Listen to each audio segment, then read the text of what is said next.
Good morning everyone. আমি প্রিয়াশা। পরিবেশ এখনো কুয়াশার চাদর ছেড়ে ঘুম ভেঙে উঠতে পারেনি ঠিকই, তবে আমার ঘুম অনেকক্ষণ ভেঙে গেছে। আপাতত আমি রান্না বান্নার জোগাড় করছি। ডিমের অমলেট হয়ে গেছে, আজকে একটুখানি না দুধ চা বানাচ্ছি।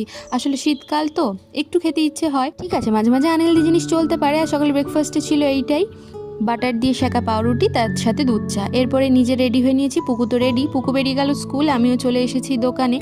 দোকানে আসার প্রথম টাইমটা না খুব গরম লাগে, যেহেতু আমি সাইকেল নিয়েই আসি। দোকানে টুকটাক কাজবাজ সেরে প্রয়োজনীয় জিনিসপত্র নিয়ে চলে এসেছি বাড়ি। আমার প্রয়োজনীয় বলতে ছেলের দুধ আর ঘরের টুকিটাকি, এই তো। বেলা বাড়ার সাথে সাথে তো ঘর ঠান্ডা হয়ে যায়, সেই জন্যই আগে খাওয়া দাওয়াটা সেরে নিই। আর এসেই ঝটপট করে আগে জানলাগুলো বন্ধ করে দিই। দেখুন গাছটা কত ঝাড় হয়েছে, ওটা কিন্তু পুদিনা গাছ, ওই কেটেছিলাম না, তারপর দেখছি আরো বেশি ঝাড় হয়েছে। আর আমার অবসর সময়ের একমাত্র সাথী আমার চন্দ্রমল্লিকা গাছে কত কুড়ি এসেছে দেখুন। বাইরে গিয়েছিলাম ছেলেকে আনতে, পুকু এভাবে ঘুমোচ্ছে, তখন বাজে ঠিক সন্ধ্যে 6টা। আমি আর কর্তামশাই পায়ে পায়ে বেরিয়ে চলে এসেছিলাম একটু গ্রেট ইস্টার্নে, কিছু টিভি দেখছিলাম। ওই এক্সচেঞ্জের কিছু ব্যাপার ছিল, সেটাই আর কি কথা বলতে এসেছিলাম। তারপর ঘরের আরো কিছু প্রয়োজনীয় জিনিস নিয়ে চললাম বাড়ি। আজকের মতো টাটা, সবাই ভালো থাকবেন, সুস্থ থাকবেন।